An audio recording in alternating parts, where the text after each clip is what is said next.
नमस्कार साथियों, easy easy life YouTube channel पर आप सभी का हार्दिक स्वागत है। आज हम देखने वाले हैं 24 जुलाई 2022 को रीट का जो फोर्थ शिफ्ट का एग्ज़ाम हुआ है लेवल 2 का, उसकी हम लैंग्वेज फर्स्ट इंग्लिश की आंसर की देखने वाले हैं।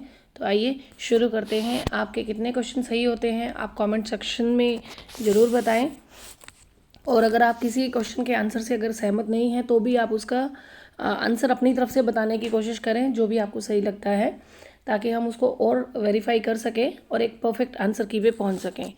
तो शुरू करते हैं। क्वेश्चन नंबर जो 31 जो दिया हुआ है, यानी इंग्लिश का जो फर्स्ट क्वेश्चन था, choose the correct interrogative sentences. हमें पहले इसमें इंटेरोगेटिव सेंटेंस जो है करेक्ट जो स्ट्रक्चर है उसकी उसे देखना था। तो इसका आंसर हो जाएगा had it been raining for long.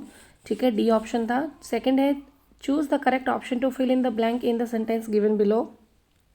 तो इसका आंसर हो जाएगा एडमिटेंस वॉज रिफ्यूज्ड। ठीक है, इसका हो जाएगा B option.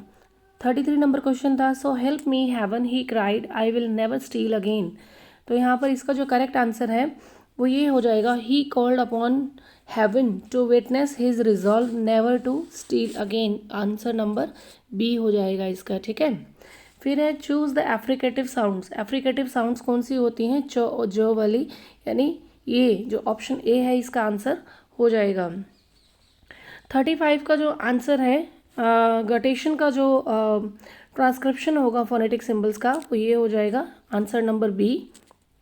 Number 36 question, the fundamental order of listening, speaking, reading and writing should be followed. It is the general characteristics of natural way. तो इसका आंसर हो जाएगा फॉलो द नेचुरल वे, ये इसका करेक्ट आंसर हो जाएगा। ठीक है, फिर है leading simple to complex is used in the principle of.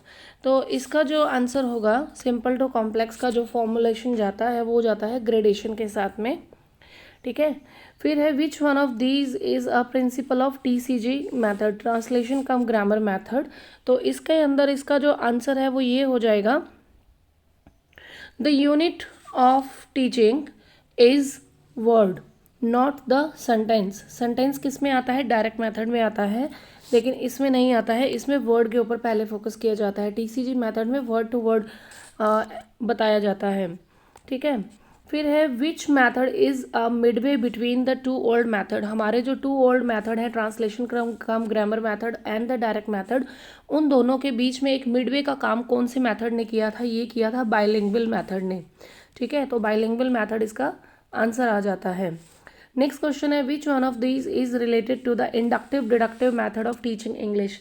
Inductive deductive method जो है टीचिंग इंग्लिश के, इसका जो एक फीचर जो सामने आता है जो इससे रिलेटेड है इन ऑप्शंस में, ये एक स्लो प्रोसीजर है नहीं। This method discourage the student to be mentally active, discourage नहीं करता है। प्रायोरिटी ऑफ रीडिंग, ये भी नहीं है। इसका आंसर होगा ये the sentence is the unit of teaching in this method, यानी इस इंडक्टिव डिडक्टिव मेथड में यूनिट ऑफ टीचिंग क्या है? The sentence. ठीक है, तो ये इसका करेक्ट आंसर हो जाएगा।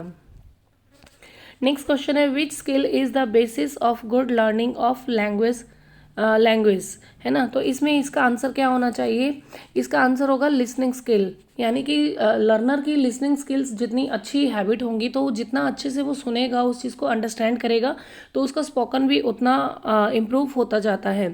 ठीक है, करेक्ट प्रोनाउंसिएशन को अगर आप सुनेंगे, उसको बोलने के लिए हैबिट फॉर्म करेंगे, तो उसी तरह से आपकी जो राइटिंग कैपेबिलिटीज़ है वो भी इम्प्रूव होती जाती हैं। तो सबसे इंपॉर्टेंट जो आता है वो लिसनिंग स्किल ही सबसे इंपॉर्टेंट होता है। It is the basis of good learning of the English language. तो ये इसका लिसनिंग स्किल हो जाएगा। नेक्स्ट क्वेश्चन है choose the correct option which is not a technique of speaking skill. Speaking skill का जो एक टेक्निक्स है वो रिप्रोडक्शन होता है, रोल प्ले होता है, मॉडल रीडिंग होता है, परफॉर्मेंसेस होता है, लेकिन क्वेश्चन आंसर इसका नहीं होता है। तो ये इसका स्पीकिंग का मैनर नहीं है, तो इसका आंसर हो जाएगा बी, क्वेश्चन आंसर। नेक्स्ट है according to Thomson and West how many objectives of teaching rapid reading. ये मेरे भी कंफर्म नहीं है, तो इसको मैं डाउट में छोड़ रही हूँ, क्योंकि इसके आंसर क्या होंगे वो बोर्ड के ऊपर डिपेंड करेगा। ठीक है, नेक्स्ट है who was of the opinion that reading can be developed by reading books in solitude with ease, interest and pleasure. तो ये डेफिनेशन किसकी है? वेस्ट की है। नेक्स्ट है oral reading is also known as, oral reading को किस और नाम से जाना जाता है, तो इसे जाना जाता है लाउड रीडिंग के नाम से, अनदर नेम से। Next is checklist, rating scale, interview schedule and anecdotal records are tools of, ये है फॉर्मेटिव असेसमेंट के पार्ट है। CCE द्वारा जो फॉर्मेटिव एंड समेटिव असेसमेंट लिए जाते हैं तो इसमें ये फॉर्मेटिव असेसमेंट का पार्ट होता है। Next question is which of these is not a technique of evaluation, evaluation की टेक्निक का पार्ट कौन सा नहीं है, तो यहाँ पर आ जाएगा इसमें आएगा एप्रोप्रिएटनेस। ठीक है, एक मिनट,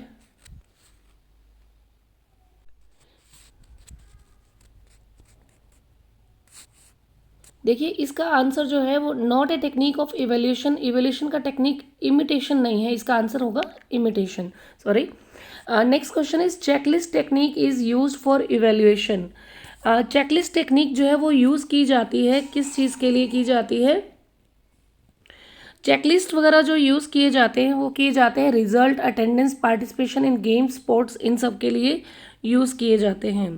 ठीक है, फिर है 49 नंबर question, which one of these commission and committees has not made recommendation to encourage internal assessment through continuous and comprehensive evolution, तो इसका आएगा मुदालियर कमीशन। ठीक है, फिर है which one of these is not objective of CCE, CCE का इसमें से कौन सा ऑब्जेक्टिव नहीं है। ठीक है, तो इसका जो आंसर होगा to make the process of teaching learning a teacher centred activity, सीधी सी बात है यहाँ पर टीचर सेंटर्ड एक्टिविटी तो कोई भी CCE रेकमेंड नहीं करता है, ये लर्नर सेंटर्ड एक्टिविटी है। कॉग्निटिव, साइकोमोटर और इफेक्टिव स्किल्स को डेवलप करने के लिए हेल्प करता है। To make evaluation an integral part of teaching learning process, बिल्कुल ये integral part of teaching learning process को बनाता है इवेल्यूशन का, लेकिन ये टीचर सेंटर्ड एक्टिविटी नहीं है, तो इसका आंसर हो जाएगा A।